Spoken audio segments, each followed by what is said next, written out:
Hi everyone, welcome to Moyna Bass Fishes. I am Jim Moyna, the head fishing guide here at Moyna Bass Fishes Enterprises. In this video, this is just going to be a fishing report. I went out fun fishing yesterday with Bill Frazier from Billy Rub Baits. He runs and operates and owns that soft plastic bait company. So we went out and had a chance to see how the bass like some of his baits. And let me tell you, they liked them. We caught over 60 bass, largemouth. We were in a largemouth bass lake yesterday, or that's what we were targeting anyways. And they were all largemouths. Caught it. We didn't count them.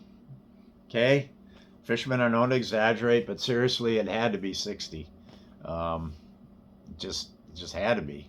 I mean, we were out there a long time. Probably put in about 10 hours of fishing, and it, it there was action all day long.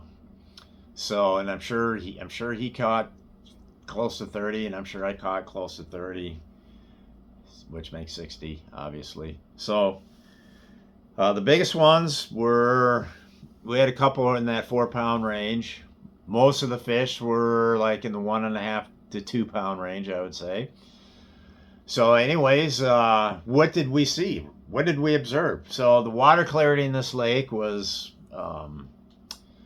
probably about 3.5 to 4 feet, but it was hard to tell to get an honest judgment on that because it was windy and cloudy all day. The sun did pop out a few times in the afternoon, did brighten up a little bit in the afternoon. So those are kind of the water temperatures were in the high 60s.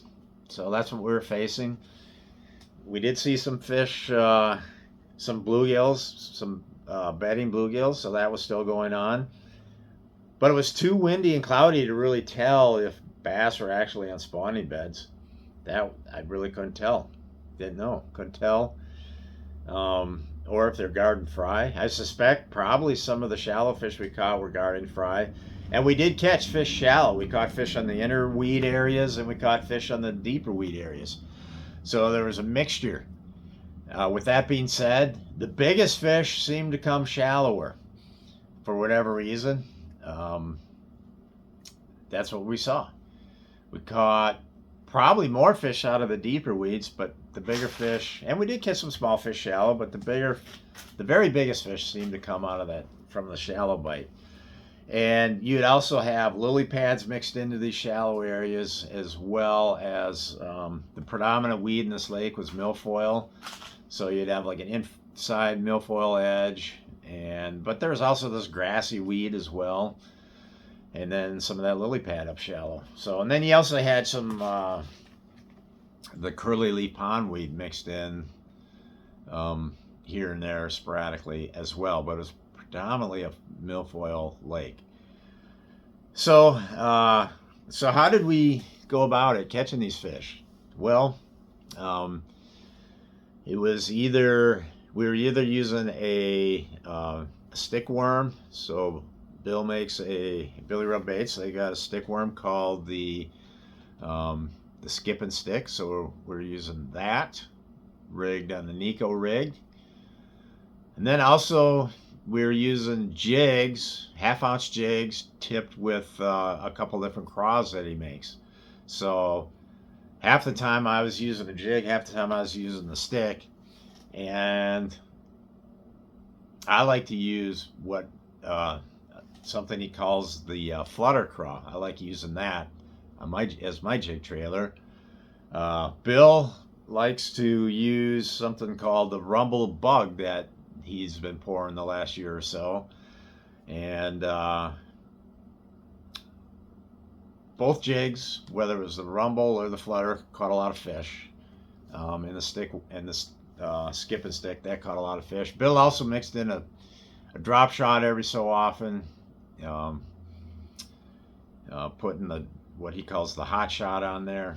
So that was another bait, but he probably used that about 10% of the time, or maybe even just 5% of the time. Threw a jig a lot because let's face it, jigs catch a lot of the biggest bass in Minnesota. If I was to pick a worm or jig as to which one I wanted to catch a big bass with, I'd pick the jig. But I was just fishing for bites, so a lot of times the worm will get more bites. So I was just fishing for bites yesterday, so that's why half the time I did use the skip and stick. So when it came to the outer bass, the bass relating to the outer edges, here's something interesting that we observed. When we got there, it was heavy overcast. It was still morning period, and the fish on the outer edges were on the outer edges. You could catch them relating to the outer edge, or maybe a foot or two inside the weeds. But late in the day, that wasn't the case. As skies brightened, it was still mostly cloudy, but like I said, the sun did pop out some in the afternoon. But it seemed like those fish kind of retreated into the overhead cover of some denser weeds. They weren't far off the outer edge, but they were, they were like within 10 yards of that outer edge. And typically, a lot of them were like up in a clearing, maybe a little clearing in the weeds, but surrounded by dense weeds. So that was kind of a spot that I seen repeated more than once later in the day. So yeah, and you couldn't get bit on the far extremities of the weeds. They just weren't there anymore. They had retreated into the denser cover, but still they're trying to find dense, tall weeds, but with some openness to them. A little clearing next to them. For whatever reason, why the clearing there is there, I don't know. So that was interesting on the bass movement. Now, up shallow, one more thing is about those deeper fish. Now, in the morning, when they're out on the outer edge, it seems like we'd catch one here, one there. We never really doubled up. Whereas late in the day, if you caught one up in those weeds, you could repeat the cast and catch another one. So those fish pulled off the outer stuff and then found places to congregate up in the weeds. And they weren't big schools. I mean, you're getting like maybe tops 5 fish out of the same cast.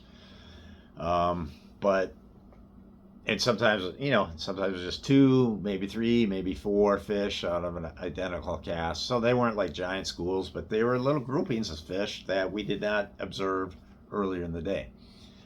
Now to the shallow fish, we used the same baits, and it was really windy. Now let me just reemphasize, it was really windy, and it was cloudy, so you couldn't really see the bottom much. But anyways, we fished the inner edges, and in some cases, some of those fish were related to clean spots on the inner edge, which would indicate possibly some spawning bluegills and that. But then also another key was there are groups of pads every so often, lily pads, part of the inner edge, and the bass seemed to like those quite a bit, and we caught some quality fish out of those. So that was it, but those fish were never grouped or congregated. It just seemed like you get one here, one there. But again, like I said earlier, some of our best fish came out of those shallow spots. And basically, I guess that's the report. So if you want to find some of Bill's baits, I'll leave in the description. I'll leave a link to his website where you can check out his stuff and see what he's got to offer for sale. I promise you that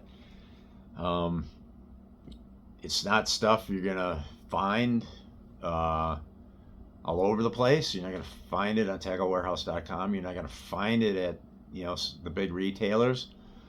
Bill would like to get there. He'd like to get to tacklewarehouse.com, but he is a smaller local guy, and he's gonna have stuff it's gonna be some unique stuff.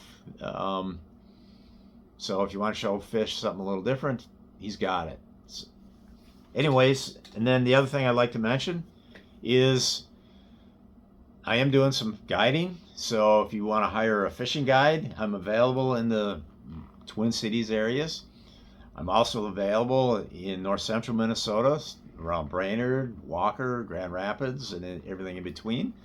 So, yeah, mostly for bass. So, anyways, that's this video. And if you want to get a hold of me for a fishing guide trip, just reach out to me on Facebook Messenger, and we'll take it from there. Thanks for watching.